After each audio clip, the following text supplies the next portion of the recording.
Well, good morning, everybody, and welcome to today's training seminar, which hopefully you can see up on the screen in front of you, is talking to the very current topic, actually, of vulnerable customers, more of which in a moment.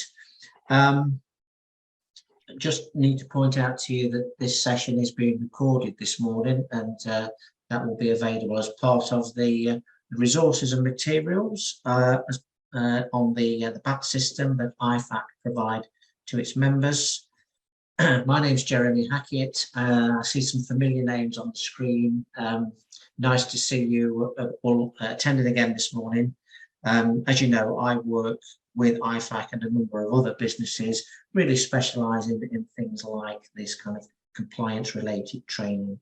So this morning's workshop is only scheduled to run for 60 minutes. We will easily work within that time frame today. There'll be some of you on the call that will then need to jump on to that BAT system I previously mentioned and do a test just to get your accreditation. Nothing at all to worry about in that test. It's just a multi-choice test, I guess you're all very used to. I believe it's just 10 questions, and I'm very confident that we will cover all the material that we need to cover this morning to ensure you're successful if you need to get on and do that test. So in terms of what we're going to be considering today, by the end of the workshop, we will have just refreshed our memories in terms of why and how the FCA has continued to focus in on regulation around vulnerable customers. And indeed, that continues. For those of you who've been reading up on your consumer duty, you'll see that the vulnerable customer issues is really been embedded into that new consumer duty requirement, the new Principle 12. We'll also be looking at how we can go about identifying potentially vulnerable customers, understanding why we need, as at firm level, to have a policy in place, sharing some examples from IFAC audits and things I've uncovered on my interactions with IFAs and others around what that policy might look like. We'll then just have a quick look at the current climate. I've referenced it once. I think it's at the front of all of our minds, given that looming deadline, consumer duty. So consumer duty really is impacting on the climate around TCF and vulnerable customers. I think if we were to look at a report card, the FCA would be saying, making good progress in the main, but could do better. And as always, there are some people or some firms who are making life more difficult for the majority because there's still some examples of bad practice that they've uncovered out there. And as I said, as part of my introduction, really, just making sure that you're very confident and kind of chomping at the bit would be my objective, to say, right, you put that exam in front of me, let me get on, let me pass that, and let me get my accreditation. Okay, so without any further ado, let's get underway then. So vulnerable customers, just a refresher to get us all kind of on the same page again, looking at that FCA definition. First thing I would say about that, it's a very wide definition, as is fairly typical with the principles of the FCA. So basically, I read that as it could be basically anybody who, just because of the current situation, might be susceptible to harm. They call this foreseeable harm in the new consumer duty. So we need to have our kind of antennae raised, our radar switched on. Particularly there, it says where we're not acting with an appropriate level of care. So as we'll explore as we go through the workshop, vulnerable customers aren't always immediately apparent, and vulnerability can come and go based on kind of personal circumstances and life events. So this is basically a definition that says, to me, it could be anyone at any time in any place because of things that might not be immediately obvious, and that would be exacerbated if a firm hasn't got the right levels of checks and balances in place to provide appropriate levels of care. In terms of the size of the problem, I know this will be a refresher for some of you, but the numbers are actually quite staggering. Dementia is unfortunately becoming more prevalent across the population. 850,000 people as we sit today have some form of dementia in certain stages of it. And unfortunately, that trend is set to increase, and it's forecast to rise to over 1 million in just 2 or 3 years' time. The other thing that you might find quite difficult to believe, given your chosen profession and your professionalism in financial services, is the numeracy level across the UK population as a whole. So as you can see there, for half the adult population, their ability to work with figures, work with numbers, is about the same ability of a typical 11-year-old, which is quite staggering, really. If you think about the fact that, to a large extent, we're in a numbers business, think through what we need to do to support clients who may be a little bit number dyslexic.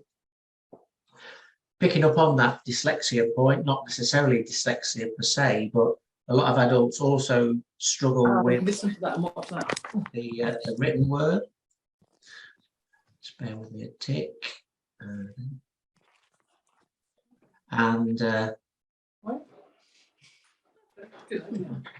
Where is she?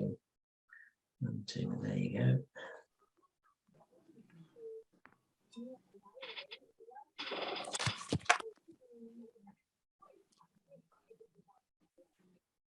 This just removed you from this meeting. Oh. I can hear somebody's microphone on. Could you mute, because you're sort of distracting it for the rest of the group, please? Thank you.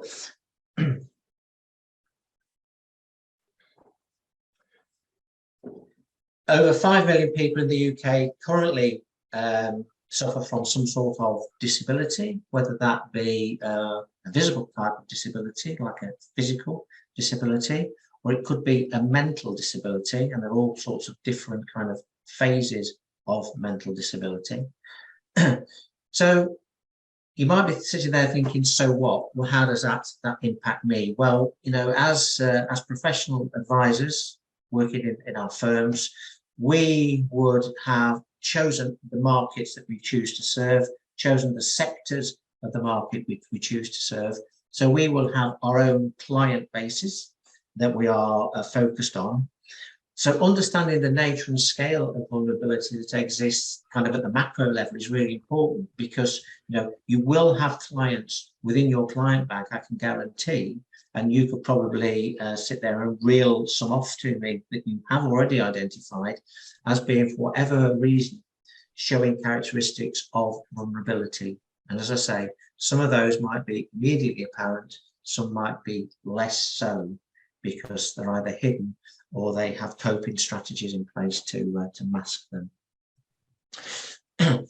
So in terms of the FCA's approach to vulnerable clients, it's been quite a long and winding road, really. We can reach back some kind of 8 years or more, right back to 2015, where for the first time they identified that the industry needed to do something to address the needs of consumer vulnerability. And having kind of thought about it and thought about what they would like to achieve, they first put out some draft guidance in 2019. And it basically said, we've published this occasional paper. It's identified issues around both vulnerable customers and how we treat them fairly. And what we've ascertained here is there are some clients that just don't fit the mold for whatever reason. So they don't fit into standard processes of manufacturers, standard processes of distributors. Therefore, we need to see kind of more flexibility. And that was really the thrust of the draft guidance. Yeah, it shared those views, and it basically said, what we'd like you to do as an industry is to start to recognise this as being an issue and start to make some progress. And after that, they published that draft guidance. They gave it some time, and then they started to actually talk and consult both with the industry, and some of you may have been consulted at firm level as a result of that, but they also went direct to a broad cross-section of consumers as well, and conducted this financial lives survey. And what, I guess the bottom line with that is, it identified that quite a lot of firms had made and were continuing to make good progress in this area, but the feedback from consumers was there was still more work to do for them to consistently receive good outcomes in the same way that non-vulnerable customers do. So as a result of that, the FCA again ramped up their requirements, and they published their finalised guidance in 2021. So that's the guidance we are currently living with, although, as I say, when you read your consumer duty briefing notes and go onto the website and look at the final guidance on that, you'll see that very often the vulnerable consumer guidance is referenced, and there's such a lot of overlap between consumer duty, TCF and vulnerable clients. And it's really kind of beefed up the requirements from a senior management perspective in terms of what's required. They're not kind of sitting on their laurels. As we've seen, consumer duty addresses vulnerable clients, but there's another financial lives survey in progress as well, because they've said that they wanted to kind of review the situation in 2023.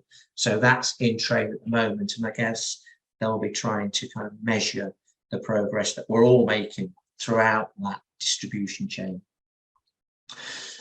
So in terms of that financial life survey, it threw up some quite startling stats, really, that 24 million people had characteristics of vulnerability at the start of the year. But this thing called COVID came along, and as a result of that pandemic, that added, well, 3.7 million, let's call it 27 million round figures to those stats. So as a result of the pandemic, people feeling more isolated, etc., vulnerable clients had increased quite significantly. Now, out of an official population of just around 70 million, give or take, that's quite a sizable chunk of the population that had one or more characteristics of vulnerability. And that's why I believe it remains front and centre of the FCA's kind of business plan. So when you read their business plan, TCF, vulnerable customers, and now the new consumer duty really are kind of the foundation stones against which everything else kind of builds off. So as I say, they published this final guidance in 2021, and it became effective immediately, if you remember. So, right, got to get on with it. It's been informed by that financial lives survey, as I said, and it continues to remain a key priority. I would expect that there will be quite a robust evaluation in 2023, and I would expect that evaluation not only to incorporate the current financial lives survey, but also the litmus testing they'll be doing post the full implementation of consumer duty in July of that year. So rather than us have to endure the horrors of reading the whole of the financial guidance paper, let's just remind ourselves of some of the key elements that are kind of discussed in that paper. All of this is kind of common sense, and I'm fully aware that the vast majority of you on this this seminar this morning, this will be kind of just a refresher, really. So at its core, the FCA want all customers to be treated fairly, and they want vulnerable customers in particular to experience just as good outcomes as other consumers receive, and they want them to receive that on a consistent basis. So I think when you look at some of the consultation, this has been a little bit hit and miss. So some firms have really mobilized brilliantly, and they've got tailored systems and processes in place. Some other firms, the interactions with vulnerable customers are a little bit more clunky, particularly from that consumer viewpoint. That's kind of the feedback. They also, building on that point, expect firms to show flexibility. So it's about, for me, this tailoring firms, recognizing what's appropriate, and then tailoring the level of service and care that you give to vulnerable customers, taking into account what the nature of their vulnerability is. Yeah, and that could be something as easy as increasing font size on a document, for example. That would be a classic example of tailoring to meet somebody who's partially sighted, meet their needs. So the level of care that's appropriate for vulnerable customers may be different. That's the point, really. So you need to have sufficient flexibility in your operating model to say, okay, how can we flex? And consumer duty will really drive this still further, not just at our level, at distributor level, but also for providers as well. They really are going to be put onto the hook in terms of making sure everybody gets the right level of information in the timely way that really builds on Principle 7 big time. It's a considerable kind of leap forward. And as ever, the expectation is that this won't just be seen as a processing task, something for kind of the back office system to cope with. This is something that needs to be embedded as part of a firm's culture, more of which in the moment. And again, the expectation is that as part of that cultural journey that firms are on, that falls squarely as the responsibility of the senior leaders. So we're starting to see the pattern emerging from the regulator as how they've introduced principles and regulations to the handbook and principles for business. They've issued various edicts in terms of TCF, vulnerable customers, senior managers and certification regime, now consumer duty. And it's all about saying we are going to get the industry to move to a new place. And the senior leaders really will, I would imagine the SMF 16s will be picking up consumer duty as part of their new responsibilities, and that will just kind of enhance the responsibilities they've got for delivering vulnerable customer policies throughout their respective firms. So in terms of achieving good customer outcomes, with all that in mind and the focus that's being placed on vulnerable customers, I thought it would be worthwhile sharing with you kind of the process that senior managers are having to go through. I'm working with some distributor firms at the moment and coaching some of their senior managers in preparation for an interview with the FCA when they're moving into a senior management role. And the FCA have actually issued a template that says that these are the areas that we'll be asking you about if you want to be authorised as a senior manager. And I thought knowledge is power, really. If we understand what is concerning the FCA from an appointment of a senior manager perspective, that will inform our thinking in terms of those of you who are responsible both for designing, implementing and maintaining your policies within the firm around vulnerable customers. So the first thing they ask a prospective appointee about is their understanding of their particular customers' needs. So clients in our particular lingo.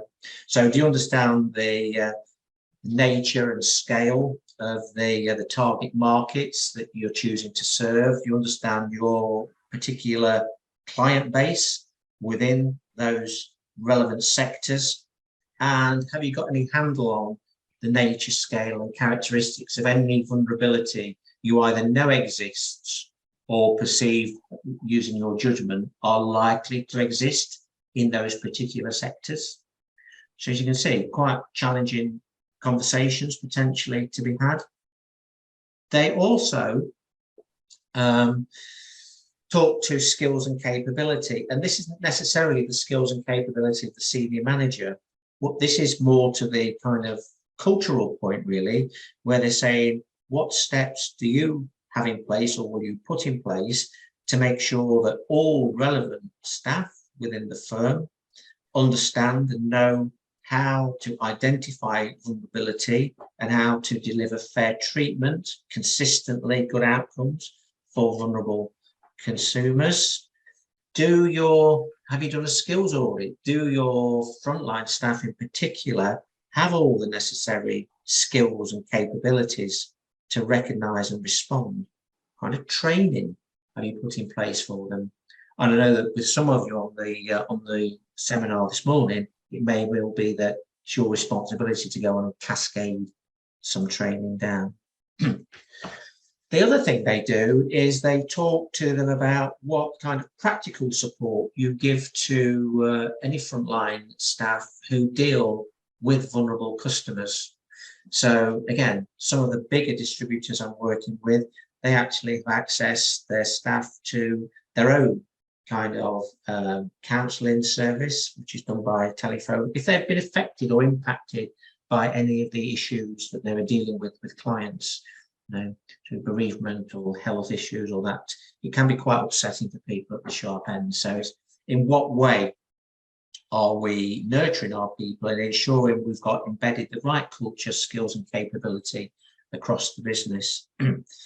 Now, you may feel that product and service design is getting a little bit more off piste because product design clearly rests with the providers. But, you know, we are in control of our own service proposition and how we want to deliver our service to make sure we are not inadvertently creating harm. And interestingly, the new consumer duty will put a responsibility on us as distributors to feed upwards back into providers about how well their products and the services that they want us to provide for them are actually keying in to those target customer segments that they're looking to reach. So kind of a joining up of the dots there as far as the FCA are concerned. In terms of customer service, as I said, it's key that vulnerable customers get consistently good outcomes. So, you know, when we lift the bonnet on customer service, are there systems in place that would identify potentially vulnerable clients? Is flexibility built in to your system? In what way is that flagged within the business? Is it a one-off exercise at the initial client meeting stage when you're going through the advisory process? In what way is that kind of resurrected throughout the customer journey as you touch them with servicing points throughout the product or service life cycle? In terms of communications, you know, is the communication timely? Is it understandable for somebody who may have the characteristics of vulnerability? Going back to that macro level picture of the UK, you know, people's numeracy, people's literacy, other underlying kind of disabilities, whether that be hearing or sight impairment, maybe got some needs around understanding. So how flexible? Do you have multi-channel communication points so that you and potentially vulnerable clients have a choice? So, as I said, bigger text, put things on tape. Could you communicate with third parties and have them in meetings? Face-to-face meetings rather than sending out plethoras of documents and trying to use the telephone. All those sorts of things are examples of how you can flex your communication. And then just to close that loop off, this isn't something that you just write a policy for and implement. You've got to continually monitor it and evaluate it. How well are you meeting the needs of vulnerable customers? Can you demonstrate you've got mechanisms and systems in place to identify them and flag them? Can you evidence how your interaction with them, where necessary, is different? What's the nature of your management information? Yeah. In what way is that appropriate to your business and to the outcomes you're trying to achieve, both for you from a business perspective, also from the client's perspective, as ongoing kind of outcomes? And, when's the last time you actually made a tweak to your process? It's the good old rule of Pareto. 80% of the things you do will be working fantastically well, seamlessly. 20% of the things that you do, maybe could benefit from a review and improvement. So are you operating that continual improvement program through your monitoring and evaluation processes, trying to improve for the benefit of both of your own business and vulnerable customers? So we've looked at the scale of the problem, really. We've looked at the FCA's response to that through that final guidance paper that we've all been living with. And we've started to make lots of connections between the fact that vulnerable customers is actually very integral to the new consumer duty. So this ain't going anywhere in a hurry. This is something that is actually front and centre of the FCA's business plan. So as a result of that, what we've done is we've considered if that's what the FCA are trying to achieve, what is it that they're actually interested in talking to senior managers about? And we unpacked in a little amount of detail there each of those 6 areas, just to inform our thinking and to make sure that when we do our annual review of our system, processes and policies, that they are fit for purpose and as we would want them to be as professionals. Now, I said there are different types of vulnerability, so and there are. Now, what we need to do is to just bear in mind that not all types of vulnerability are visible, and not all types of vulnerability are absolute either. So what do I mean by that? So again, when you read the final guidance, the FCA talk about elderly clients, and they actually say clients who have achieved the age of 70 and beyond, they may be considered vulnerable, but that's the key word, maybe, because there's a lot of people in their 70s, well into their 80s, bright as a tack, sharp as a tack, bright as a button, and in no way are they in any way kind of vulnerable from a mental capacity point of view. So this is about you, particularly your frontline staff, exercising judgment, really. So age is just a number. What goes with that age? Some people have early onset dementia, so it's nothing to do with age, but age could be an indicator. That's the only thing to remember. On the other side of the coin, it could be somebody who isn't very far into their life journey yet. So somebody who's young, somebody who's still classed as a minor, even people in their early 20s these days, because of the lack of financial education in our schools and colleges at the moment, people kind of get out into the workplace really inexperienced in matters of finance, whether that be, on the mortgage side of business or the savings and investment side of business, or indeed protection. So they're not very financially savvy. So because they're not, they're open to exploitation, and therefore they're vulnerable.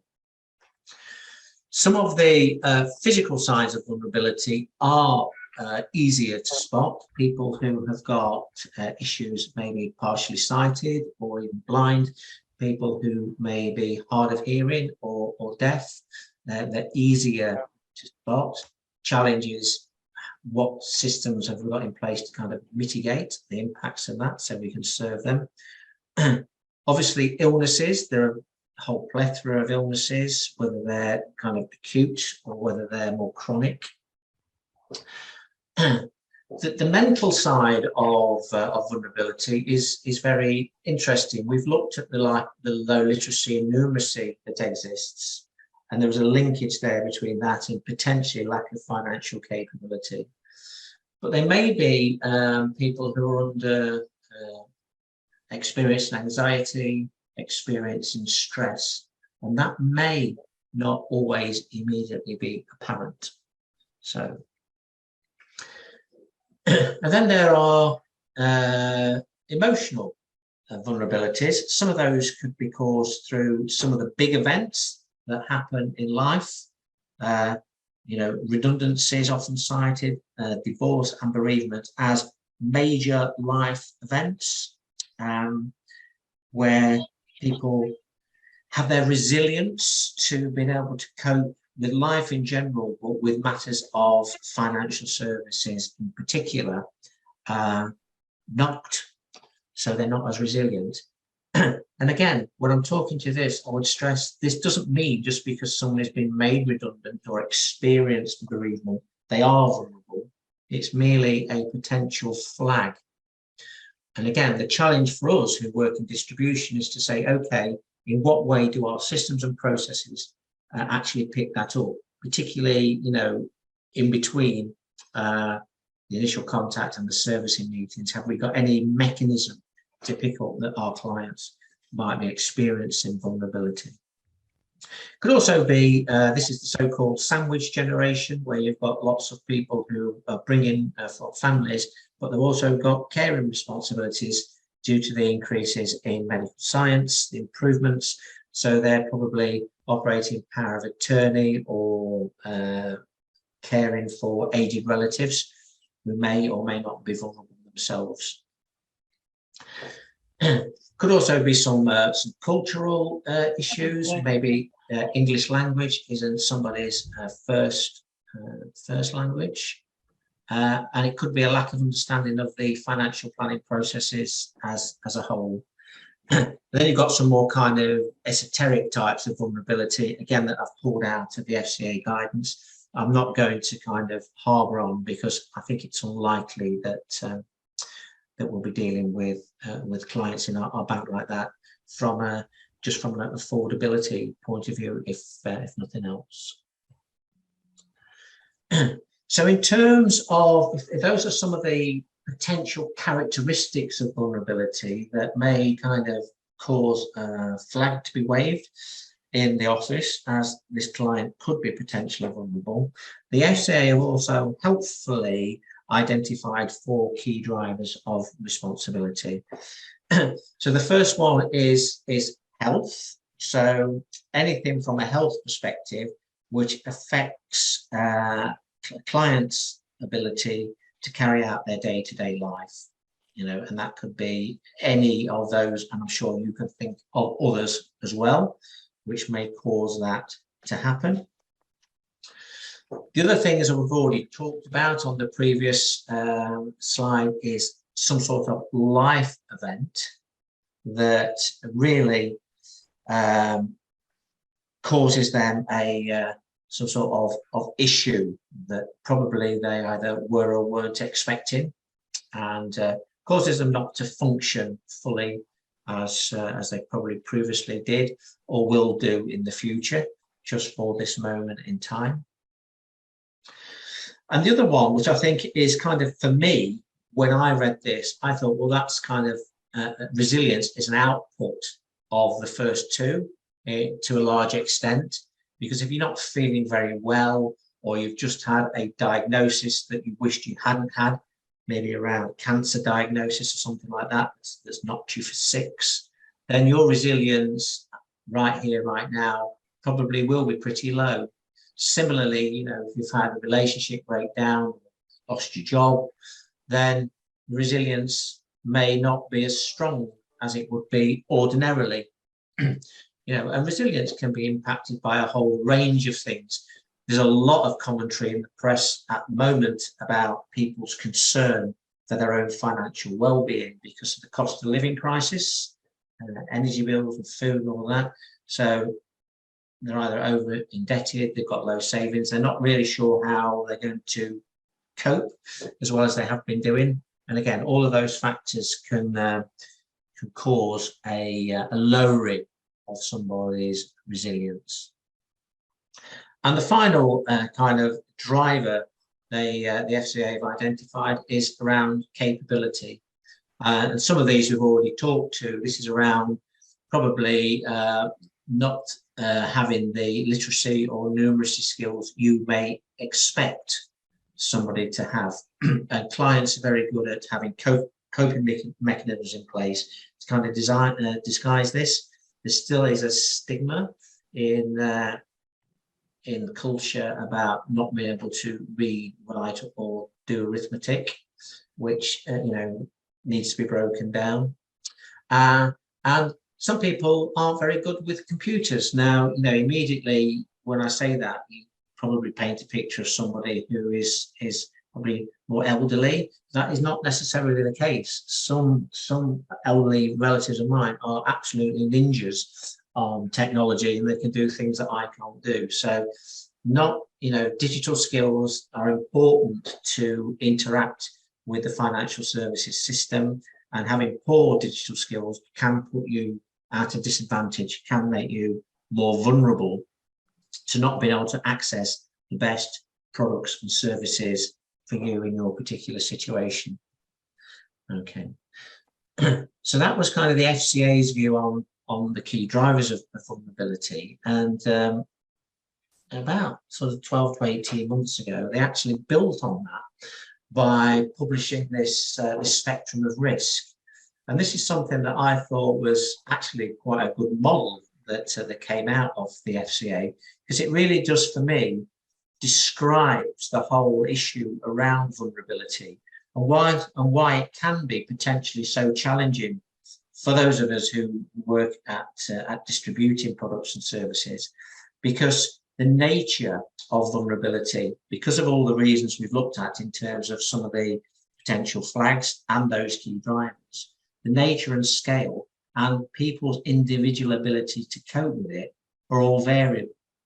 So what this kind of diagram is trying to show is that at any stage in their kind of life cycle, consumers potentially will move across this spectrum of risk.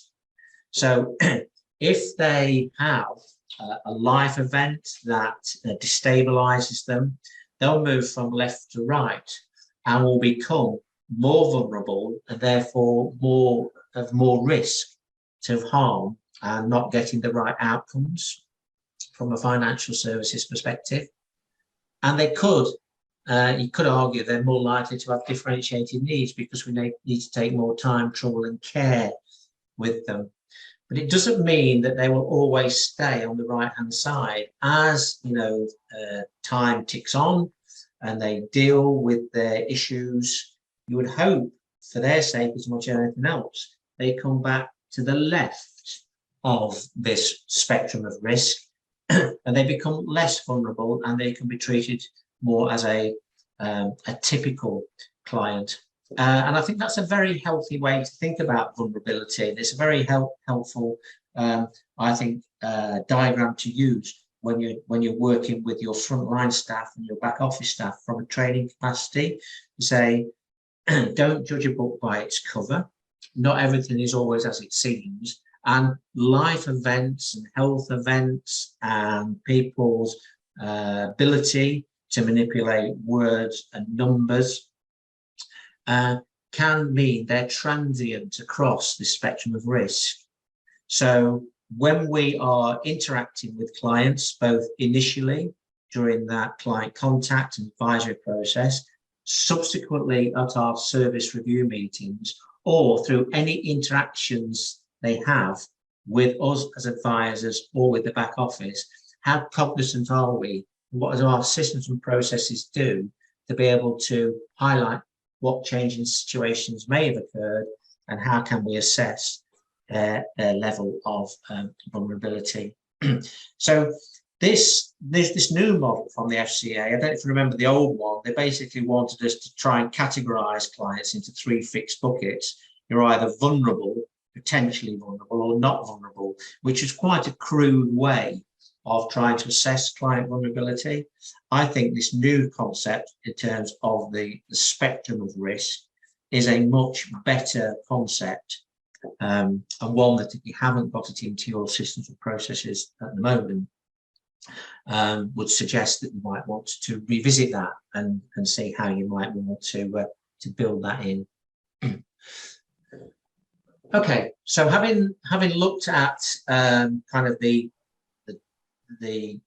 potential flags of vulnerability, those 4 drivers of vulnerability and spectrum of risk, what we're now going to consider is the vulnerable clients policies that you need to have in place. Now, I'm sure every single one of you on the call has got a vulnerable clients policy in place. But as I say, this is just a refresher as much as anything else.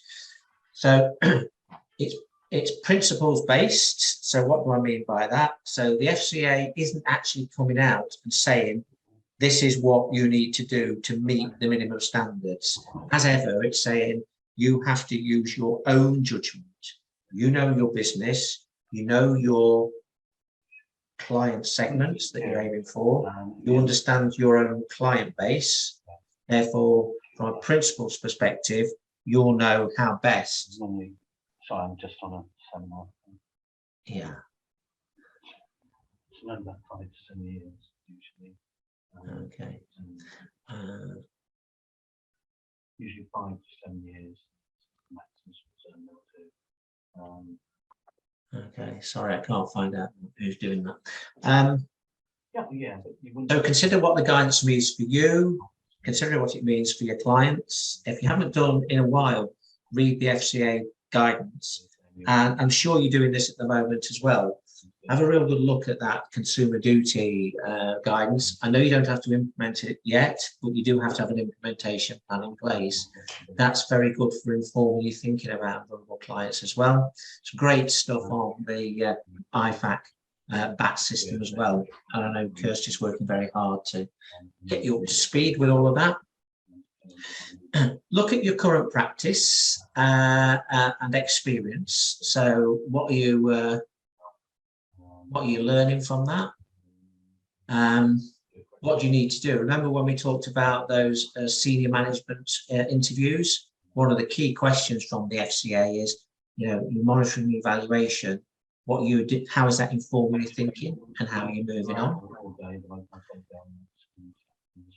I'm just trying to do it. Have a look at your staff experience and training. When's the last time they were trained? Are you confident that anybody in your firm knows and understands what their responsibilities are under identification and treatment of vulnerable customers, and what your systems and processes are?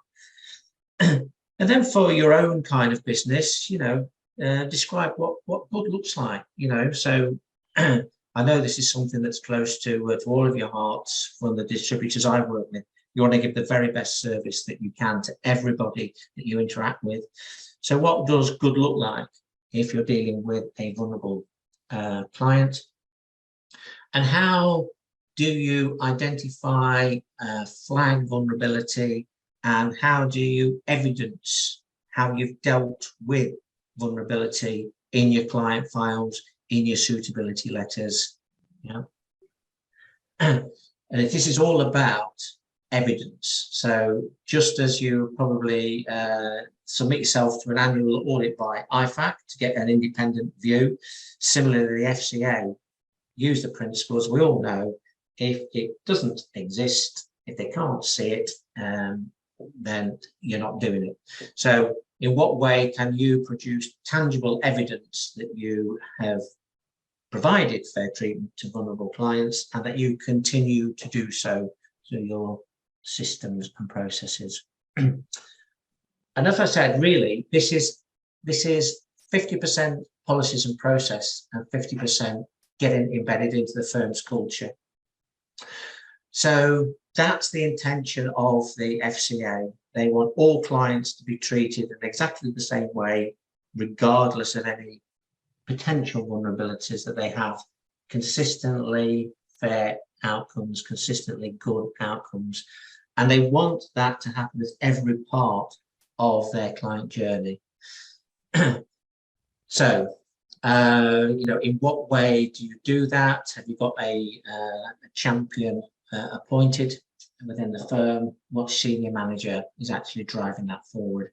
So vulnerable customers shouldn't be seen as something separate from the business. It's actually just something that you do. So it's vital to embed it into the culture of the firm to get that consistency and not just view it as a tick box exercise. So congratulations for coming on this particular training seminar this morning to keep your saw sharp, because I'm sure it's a refresher for everybody. But when you go on and cascade that down to others, you know, that again will be another tangible piece of evidence that you can use to say, we're treating this seriously. We've got senior people in the business who are getting trained, we're cascading the training down through the business. So in terms of what you need to consider when you are revisiting or framing policy for the first time, the first thing is that definition of vulnerable customers. As we saw right at the outset of the seminar, you know, that definition is actually quite wide from a potentially. Yeah. So what you need to do is have ways of identifying potentially vulnerable customers. And I know a lot of you will have systems and processes in place at the moment. However, this is a good point, just as a check and balance, to say, how confident are we that some of those vulnerabilities that may be more masked, or the fact that it's a spectrum of risk and some clients might be moving towards the right, particularly if you've got existing client relationships and their situation, their life situation has changed, have they moved to the right of that risk spectrum and they need more kind of support? Do you consistently, how consistently do you flag vulnerable customers so that anybody who interacts with them or touches any of their files or paperwork understands that they are vulnerable and why they might be vulnerable? Are your processes sufficiently flexible? So we've talked about this, haven't we, in terms of your ability to tailor systems and processes to accommodate the needs of vulnerable customers, whatever that takes. Bigger print, hearing loops to help people who are hard of hearing, replacing telephone meetings with face-to-face, inviting third parties and relatives to support them, allowing simple things like allowing more time for a meeting so people can assimilate the information that you're providing to them. And how often are you going to actually assess? I would suggest that that would be a minimum of 12 months, once every 12 months.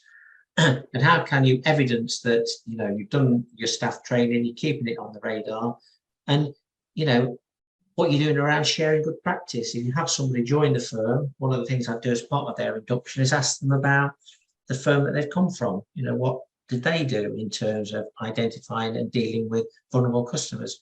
There may be some learning there for you. And this is an interesting one, because we all have our what we think are our set interaction points with clients. You know, we may be providing them with an ongoing service as part of our kind of a client agreement with them, but how might we prompt them to update us if one of those major life events occurs, and we might not necessarily be at the front of their minds? Yeah. So in what way could we instill in them the need to keep us updated in any material change in circumstances, and how satisfied are you in terms of the robustness of that particular process?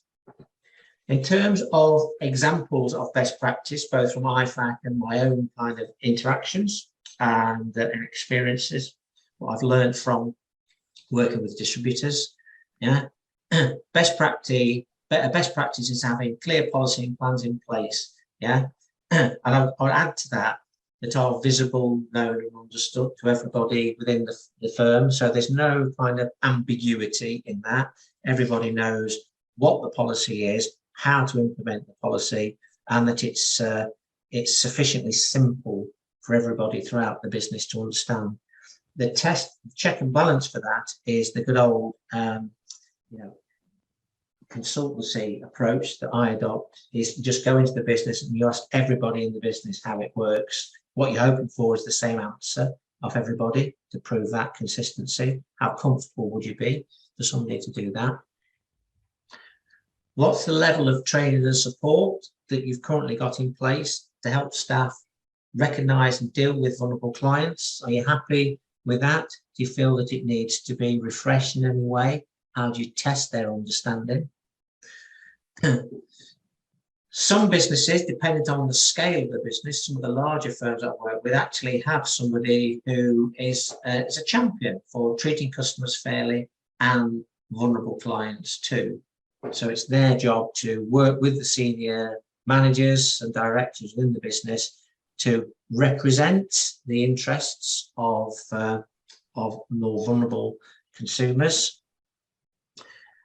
How comfortable are you in terms of the channels of communication that you have available? Yeah. As I've said already, how open are you, and have you done this already? Suggested that friend, relative, somebody who's a third party actually accompanies a client to a meeting, so that if they're having struggle to take in the information, somebody they can trust. Not a formal power of attorney relationship, just a trusted friend or relative. If you need to give them more time to read the documentation, give them more time. And we all like our set processes, but if we're dealing with a vulnerable client who might be struggling to understand, what are sometimes quite complex situations, products, concepts, book in additional meetings so that you can be comfortable that they've got everything that they need, that they've got timely information, it's clear and concise, and they can make well-informed decisions. And what's your MI looking like? Is it data or is it MI? Is it telling you what's going on? Does it really monitor performance? And is it forward-looking in terms of helping you identify potential next steps to improve? In terms of, I've been banging on about consumer duty a lot, even though we're talking about primarily vulnerable customers today. That's because for the last 4 days, I've actually been training out consumer duty, a lot of research on this, attended many seminars myself. And as you know, the FCA consulted widely before they introduced consumer duty, not just their own supervisory practice, but separate consultation as well. And believe it or not, even since its introduction, there are still practices that they have found out there in the marketplace which hinder customers' ability to act or exploit their vulnerabilities. Now, I'm sure 99.9% of those are unintended, but nevertheless, they are happening. And I wouldn't necessarily put that at our door as advisors. I think a lot of the issues lie with distributors as well. But their final guidance on consumer duty, if you've read it, as you know, tells you to review your vulnerable client processes. So your attendance on this this seminar is very timely from that point of view. Actually asks you to do that. And as I said, the new consumer duty, which will be implementing from July next year, and consumer duty are inextricably linked. Yeah. So what the FCA have done is they've embedded vulnerable clients into the new cross-cutting rules. Yeah. So as you know, cross-cutting rules require firms to evidence how they enable and support clients, evidence being key there, and avoid causing foreseeable harm. So the identification of and monitoring of what happens with all clients now becomes absolutely key critical. Furthermore, it's looked across the 4 outcomes and also addresses the issue of vulnerability there. When you do a deep dive into consumer understanding, you'll see it's a big step forward from the existing PRIN 7 communications piece. And it really does focus on the need to tailor information, which is what we've talked a lot about today, as well as providing ongoing consumer support, yeah, to make sure that the product or service that they have entered into with you and the distributor, that it's actually meeting their needs throughout the life cycle.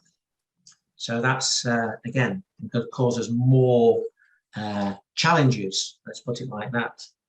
So contrary to popular belief, consumer duty is not TCF on steroids. It is much more significant and impactful for that. We will look back at this. This is a new kind of RDR moment for the industry.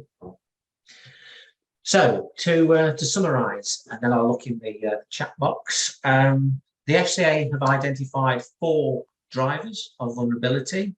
We'll unpack those in some detail: health, life events, resilience, and capacity. We've said it may include young or old, but not necessarily. It might include individuals with low literacy, numeracy, or people who've got debilitating illnesses, but not necessarily, because there's this new concept of a spectrum of risk. And some people can cope with these things really well, and it doesn't affect their kind of underlying resilience, and they're able to motor on as if, you know, nothing's happening. They block things out, put things in boxes. Yeah. So we need to be cognizant of all of that. So what we said is we need to get vulnerable customers embedded into our culture in preparation for consumer duty, and make sure we have policies and processes in place to deal with and recognise vulnerable customers. Okay, so just before I close out, yeah, okay, well, thank you for letting me know who was on the phone. I couldn't quite spot him quickly enough there. And copies of the slides will be with IFAC. So contact your normal, I think it's Pete Hall at IFAC. He'll have access both to the recording of this morning's session as well as the slide deck that's been used. So just to finish off then, for those of you who want to know where to find additional materials, if you go on to the BAT system, hopefully you've done your 2-factor authentication training, so you can actually get on the system. If not, there's a training course at 2 p.m. today. In the documents section, you'll find some really great support resources that IFAC have produced. For those of you who want to get on and do the test, then you'll find that in the T&C section under vulnerable clients. Wouldn't let the grass grow under your feet. Get on and do that just as soon as you can.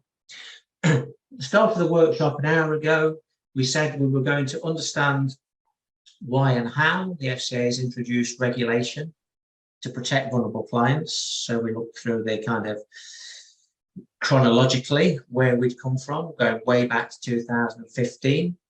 We've looked at how to identify potentially vulnerable clients and said that is not quite as simple as it might at first appear. for all the reasons we discussed. Yeah, we now hopefully understand why we have to have a vulnerable clients policy in place, and we've looked at some of the best practice in terms of what that policy may compromise of. Not pretending that's the finished article. And we've looked at the current climate and said that, you know, vulnerability continues to be an issue. There's a whole multi-million people out there who potentially are vulnerable, and the regulator is keeping this front and central to their business plan and has chosen to embed it into the new Consumer Duty. So one to watch, ain't going away. Finally, hopefully now you'll feel confident to sit and pass that exam. Multi-choice, nothing to worry about. All the information that we've covered today covers all the questions that you need. So you've had all the information to pass that exam with flying colours. So good luck with that for those of you who are sitting there.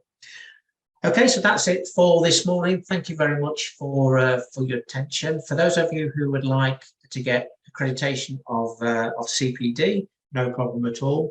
That's the contact details there. I'll just pause for a moment to let you screenshot it, photograph it, or indeed scribble it down. Okay, remember the slides and the recording of the session will be available from IFAC. I would imagine in the next hour or so, and I would suggest Peter Hall would be your key contact if you want to access either of those kind of resources. So no problem. With that in mind, then, thank you very much for your attention. As I said, short and sweet today. Have the good rest of the day and have a very enjoyable weekend. So bye for now.